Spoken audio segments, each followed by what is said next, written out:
सिद्धार्थ गौतम को जब ज्ञान प्राप्त हुआ तो बोध गया में हुआ, पर ज्ञान प्राप्ति के बाद उन्होंने पहला उपदेश सारनाथ में दिया, क्योंकि तथागत जानते थे वहाँ भूमि उपजाऊ है, वहाँ तपस्वी साधक सन्यासी लोग बैठे हैं, उनको ज्ञान की भूख है। और मैं वो ज्ञान जाके वहाँ दो तो तथागत बुद्ध ने उन्हीं को जाके पहला ज्ञान दिया। उसी प्रकार बाबा साहब डॉक्टर अम्बेडकर जी ने देखा कि धम्म का बीज उस जमीन में बोया जाए जो उपजाऊ है। तो बाबा साहब अम्बेडकर जी ने पूरे देश में घूम घूम के देखा कहाँ दीक्षा ली जाए। तो बाबा साहब अम्बेडकर जी ने दीक्षा भूमि नागपुर को चुना, क्योंकि नाग भूमि नागवंशी समाज की थी, नागवंशियों की थी, और इतिहास है कि नागवंशियों का कि वो प्राचीन सबसे प्राचीन बौद्ध थे। इसलिए बाबा साहब अम्बेडकर ने नागपुर की धरती को चुना। और नागपुर की धरती का इतिहास पूरे महाराष्ट्र से है, और महाराष्ट्र का इतिहास ये है कि महार जाति जो एक सबसे प्राचीन समय में सबसे श्रेष्ठ, सबसे विद्वान, सबसे ताकतवर, सबसे मजबूत मानी जाती थी, जिनका इतिहास भीमा कोरे गांव भी है कि उन्होंने 28,000 पेशवाओं को 500 महारों ने किस तरह से हराने का और उन्हें धराशायी करने का काम किया। क्रांतिकारी नमो बुद्धाय, जय भीम, जय भारत, जय संविधान। मैं रमन आचार्य और आप देख रहे हैं अध्यात्म पावर। दोस्तों, महाराष्ट्र में इन दिनों लगातार भगवान बुद्ध के धम्म व महाबोधि टेम्पल को बचाने के लिए प्रदर्शन किए जा रहे हैं। एक के बाद एक रैलियां निकाली जा रही हैं। और मैं आपको बता दूं कि इस समय जो खबर आ रही है महाराष्ट्र से, तो भगवान बुद्ध के धम्म को बचाने के लिए, महाबोधि टेम्पल को बचाने के लिए भंते बिनाचार्य ने एक धम्म यात्रा रैली निकाली है, जिसे धम्म ध्वज यात्रा के नाम से जाना जाने लगा है।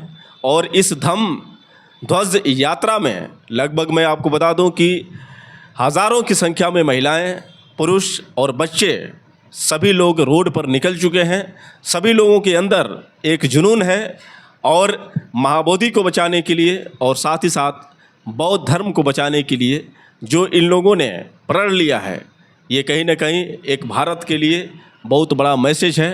और दूसरी बात ये है कि जो ये कहा जाता है कि भारत से जो हिंदू धर्म का वर्चस्व बढ़ता जा रहा है, उससे कहीं ना कहीं अन्य धर्मों पर जो खतरा है वो मंडरा रहा है। लेकिन यहाँ पर तमाम जो भी बौद्धिस्ट हैं, जो भी बाबा साहब डॉक्टर भीमराव अम्बेडकर के अनुयायी हैं, और जिस तरह से इस कार्य को आगे बढ़ा रहे हैं, साबित होता है कि कहीं ना कहीं आज भी भगवान बुद्ध के प्रति लोग समर्पित हैं और धम्म के प्रति समर्पित हैं।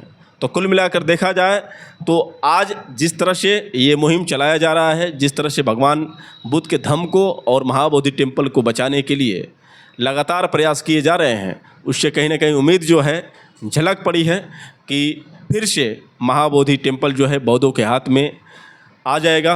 और साथ ही साथ और जो भगवान बुद्ध के स्थल हैं, इन स्थलों पर जो ब्राह्मणों का कब्ज़ा है, उन ब्राह्मणों से मुक्ति मिलेगी। मैं आपको बता दूं कि महाबोधि टेम्पल को बचाने के लिए लगभग कई साल हो गए जो हमारे बौद्ध भिक्खु आंदोलन करते हैं बीटी एक्ट 1949 को रद्द करने के लिए।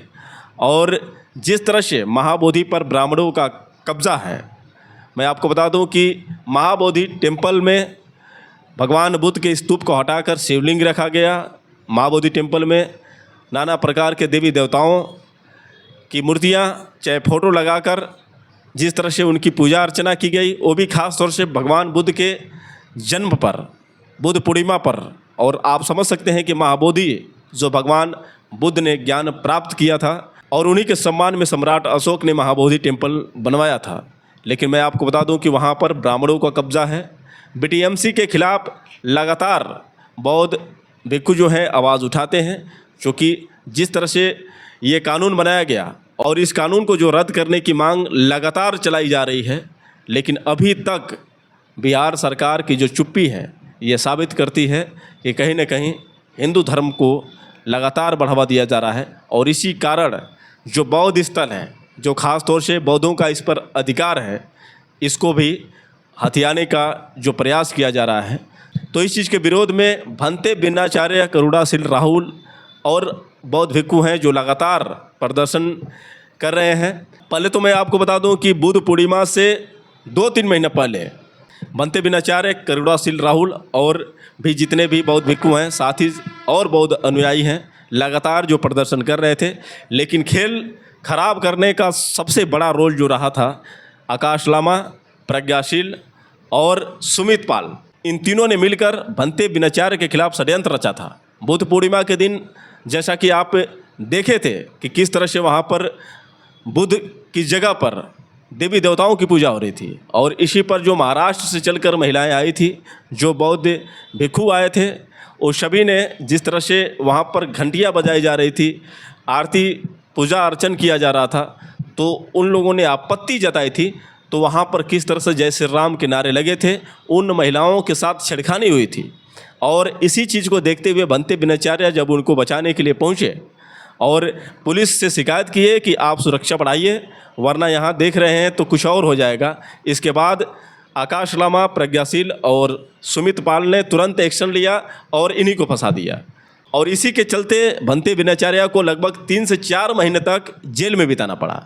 4 महीने जेल में भंते बिनाचार्य ने बिताया, और भंते बिनाचार्य को रिहा कराने के लिए भीम आर्मी सहित जितने भी बाबा साहब डॉक्टर भीमराव अंबेडकर भगवान बुद्ध को सच्चे दिल से मानने वाले लोग हैं, और ख़ास तौर से हमारे जैसे पत्रकारों ने बहुत मेहनत किया।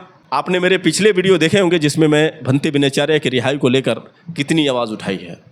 तो दोस्तों, इसी चीज़ का परिणाम है, आप सबकी देन है, आप सब लोगों के प्यार से भंते बिनाचार्य को रिहाई मिली, और आज भंते बिनाचार्य फिर धम्म यात्रा को लेकर चल पड़े हैं। मैं आपको बता दूं कि महाराष्ट्र में एक जालना जिला जहां पर उनकी यात्रा पहुंची, और आप हैरान होंगे कि जो स्वागत है कितना भव्य तरीके से स्वागत हुआ। आप देख सकते हैं कि किस तरह से जेसीबी द्वारा फूलों से यहाँ पर स्वागत किया जा रहा है भंते बिनाचार्य, और जितने भी धम्म बंधु हैं सभी लोगों के ऊपर फूल बरसाए जा रहे हैं।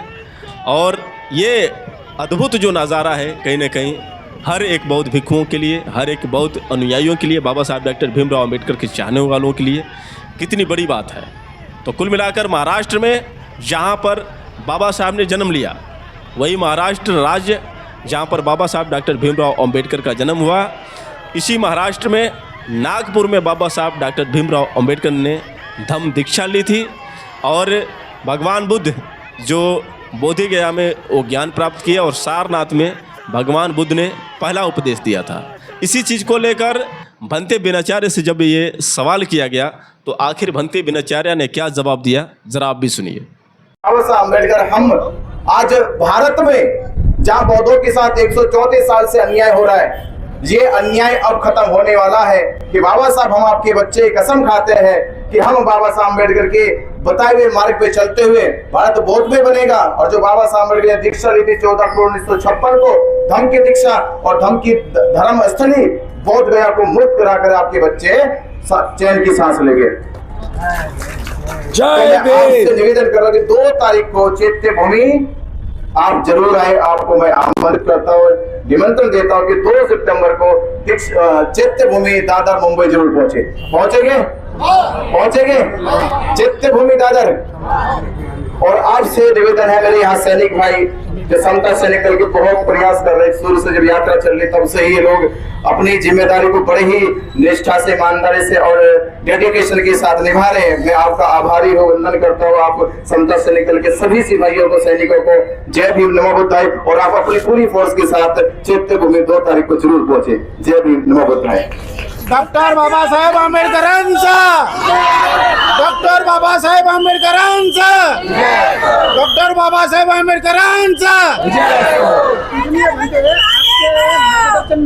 पूरे देश में ये महाविहार का जो आंदोलन चालू है, लेकिन आपने ये महाराष्ट्र की जो भूमि है, नागपुर भूमि और ये मुंबई की चैत्य भूमि, यही क्यों चुनी? देखिए, सिद्धार्थ गौतम को जब ज्ञान प्राप्त हुआ तो बोध गया में हुआ, पर ज्ञान प्राप्ति के बाद उन्होंने पहला उपदेश सारनाथ में दिया, क्योंकि तथागत जानते थे वहाँ भूमि उपजाऊ है, वहाँ तपस्वी साधक सन्यासी लोग बैठे हैं, उनको ज्ञान की भूख है। और मैं वो ज्ञान जाके वहाँ दो, तो तथागत बुद्ध ने उन्हीं को जाके पहला ज्ञान दिया। उसी प्रकार बाबा साहब डॉक्टर अम्बेडकर जी ने देखा कि धम्म का बीज उस जमीन में बोया जाए जो उपजाऊ है। तो बाबा साहब अम्बेडकर जी ने पूरे देश में घूम घूम के देखा कहाँ दीक्षा ली जाए।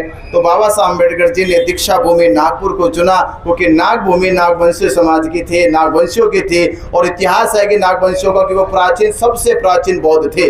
इसलिए बाबा साहब अम्बेडकर ने नागपुर की धरती को चुना। और नागपुर की धरती का इतिहास पूरे महाराष्ट्र से है, और महाराष्ट्र का इतिहास ये है कि महार जाति जो एक सबसे प्राचीन समय में सबसे श्रेष्ठ, सबसे विद्वान, सबसे ताकतवर, सबसे मजबूत मानी जाती थी, जिनका इतिहास भीमा कोरेगांव भी है कि उन्होंने 28,000 पेशवा को 500 महारों ने किस तरह से हराने का और उन्हें धराशायी करने का काम किया। इसलिए महाराष्ट्र की भूमि को बाबा साहब अम्बेडकर ने चुना। हम उन्हीं के बच्चे हैं, तो इसलिए बाबा साहब अम्बेडकर जी के बताए मार्ग पर चलते हुए दीक्षा भूमि से चैत्य भूमि तक कि एक भूमि वो है जहाँ बाबा साहब अम्बेडकर ने दीक्षा ली, और दूसरी भूमि वो है जहाँ बाबा साहब अम्बेडकर जी का अंतिम संस्कार हुआ। एक मिनट बंटे जी, नागपुर का एक सैटेलाइट चैनल है, हालांकि वो आपकी इस यात्रा को कवर करने से बच रहा है, बहुजन समाज के पैसों से बना है, लेकिन बहुजनों की आवाज नहीं दिखा रहा है। और उसके चैनल पर कल एक वीडियो डलती है, आकाश लामा कहते हैं कि बंटे वीराचार्य जो है रास्ते से भटक गए हैं। इस तरह के उल्टे बयान वो दे रहे हैं। सिद्धार्थ गौतम जब ज्ञान प्राप्ति के नजदीक थे, उनको भी 5 लोगों ने कहा था कि भटक गए हैं। सिद्धार्थ गौतम आखिरी समय में अपने 5 गुरु भाइयों को छोड़ के अलग हो गए, तो गुरु भाइयों ने कहा था कि सिद्धार्थ भटक गए हैं, पदभ्रष्ट हो गए हैं, पर परिणाम पूरी दुनिया देश के सामने है, सिद्धार्थ ही बुद्ध हुए थे। तो ये आंदोलन ही सफल होगा, निश्चित ही आप सब लोगों का विश्वास है। देखिए, आंदोलन की दिशा स्पष्ट है। हमने पूरे देश में संकल्प लिया है कि पूरे समाज को जागरूक करना और एकजुट करना है, और आने वाली 12 फरवरी 2026 तक महाबोधि महाविहार को मुक्त करा लेना। तो दोस्तों, आपने सुना किस तरह से बंटी वीराचार्य यहाँ पर जवाब दिए और स्पष्ट रूप से बताया कि भगवान बुद्ध के सामने भी समस्याएं आई थी, उनके खिलाफ भी लोग खड़े थे, लेकिन आज सबके सामने वो प्रमाण है। अगर दुनिया में सबसे ज़्यादा कोई किसी को जानता है तो भगवान बुद्ध को जानता है, बाबा साहब डॉक्टर भीमराव अंबेडकर को जानता है। तो कहने का मतलब ये है कि विरोध तो लोगों ने बहुत किया, चाहे बाबा साहब डॉक्टर भीमराव अंबेडकर हो, चाहे भगवान बुद्ध हो, चाहे जितने भी महापुरुष हुए हैं, लेकिन नाम उन्हीं का चल रहा है। तो इसलिए घबराना नहीं चाहिए। विरोध तो लोग करेंगे, लेकिन जीत हमारी होगी। और उन्होंने वादा किया कि जो महाबोधि टेम्पल है 12 फरवरी तक बौद्धों के हाथ में हो जाएगा। तो कुल मिलाकर देखा जाए तो ये सबसे बड़ी चीज़ निकल कर सामने आ रही है कि जिस तरह से ये यात्रा निकली है, बौद्ध धम्म ध्वज यात्रा, तो ये सफल हो, और उम्मीद करते हैं कि सभी लोग इसमें साथ रहेंगे।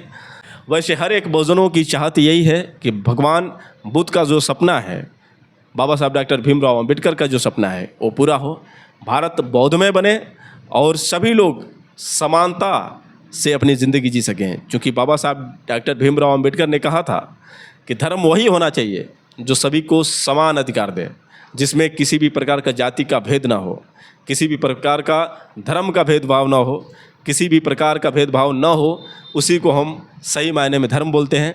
और बौद्ध धर्म एकमात्र ऐसा स्वच्छ धर्म है जिसमें सभी को समान अधिकार मिलता है, उसमें किसी भी प्रकार का भेदभाव नहीं होता है। बाकी अन्य धर्मों में देखा जाए तो ज़रूर भेदभाव नज़र आते हैं, खासतौर से हिंदू धर्म में तो इतनी जातियां हैं, इतने लोगों में भेदभाव है, और इसी का परिणाम है कि भारत में एकता स्थापित नहीं हो पा रही है। सभी लोग अपने जाति के वर्चस्व को लेकर चल रहे हैं, एक दूसरे के साथ किस तरह से संग्राम हो रहा है, खूनी संग्राम हो रहा है, ये कह सकते हैं। तो कुल मिलाकर जब तक जातियों में हमारा देश बटा रहेगा, तब तक हमारा देश शक्तिशाली नहीं बन सकता है। जब तक हम अपने जाति को लेकर वर्चस्व स्थापित करना चाहेंगे, तब तक हम किसी भी मायने में देश को मजबूत नहीं बना सकते हैं। और हिंदू धर्म हमेशा जातियों में बांटता है, कभी भी इस धर्म में आप वर्ण से और जाति से अलग नहीं हो सकते हैं। जो वर्ण है और जाति जो विभाजित की गई है, ये हमेशा रहेगी, क्योंकि यही इसकी नींव है। मनुस्मृति ने 4 वर्ण बनाया, जिसमें ब्राह्मण, क्षत्रिय, वैश्य और शूद्र बनाया, और 4 वर्णों में सभी को बांट दिया। ब्राह्मण को सर्वोच्च माना गया, शूद्रों को सबसे नीचा माना गया। और बाबा साहब डॉक्टर भीमराव अंबेडकर कहते थे कि हम जो है अनटचेबल, हम अछूत हैं, हम 4 वर्णों में भी नहीं आते हैं, हमें लोग दलित कहते हैं, हम किसी धर्म समुदाय में नहीं आते हैं और न ही किसी वर्ण में आते हैं, बल्कि हमें अछूत कहा गया, हम छूने योग्य नहीं हैं। एक तालाब में कुत्ता बिल्ली पानी पी सकते हैं, लेकिन एक दलित पानी नहीं पी सकता है। तो सोचने वाली बात है कि उन परिस्थितियों में बाबा साहब डॉक्टर भीमराव अंबेडकर ने किस तरह से जंग लड़ी। और उनका मानना था कि जो ये वर्ण व्यवस्था, ये जाति व्यवस्था है, ये जो नींव है हिंदू धर्म की, ये कभी ख़त्म नहीं हो सकती है। और जब तक हिंदू धर्म रहेगा, तब तक दलितों का किसी भी प्रकार का स्थान नहीं होगा। और आज देखते हैं, चाहे दलितों ने कितना भी विकास किया है, लेकिन उनकी स्थिति क्या है। तो सोचने वाली बात है साथियों, ये बहुत बड़ी चीज़ है। और यदि आज धम्म यात्रा निकाली जा रही है और इसमें लोग शामिल हो रहे हैं, इसमें महिलाएं, पुरुषों और बच्चों का जो जुनून है, कहीं ना कहीं एक आने वाले भविष्य में बहुत बड़ी चीज़ हो सकती है। और इस चीज़ की हम शुभकामनाएं देते हैं, ख़ास तौर से तमाम वो जो भी धम्म यात्री हैं और जो भी बाबा साहब डॉक्टर भीमराव अम्बेडकर भगवान बुद्ध के कार्यों को बढ़ा रहे हैं। और स्पेशल मैं थैंक्स उनको दूंगा जो भंते विनयाचार्य हैं, जो जेल में थे, उसके बावजूद भी उनके अंदर बाबा साहब डॉक्टर भीमराव अम्बेडकर और भगवान बुद्ध के लिए जगह बरकरार थी। और जेल से निकलने के बाद भी जिस तरह से उन्होंने एक नए जोश के साथ इस यात्रा को आगे बढ़ाया है, उसके लिए उनको बहुत बहुत साधुवाद। दोस्तों, आप लोगों की क्या राय है, आप लोग कमेंट करके बताएं और हो सके तो इस वीडियो को ज़्यादा से ज़्यादा शेयर करें। फिर मिलेंगे अगले वीडियो के साथ, तब तक के लिए क्रांतिकारी नमो बुद्धाय, जय भीम।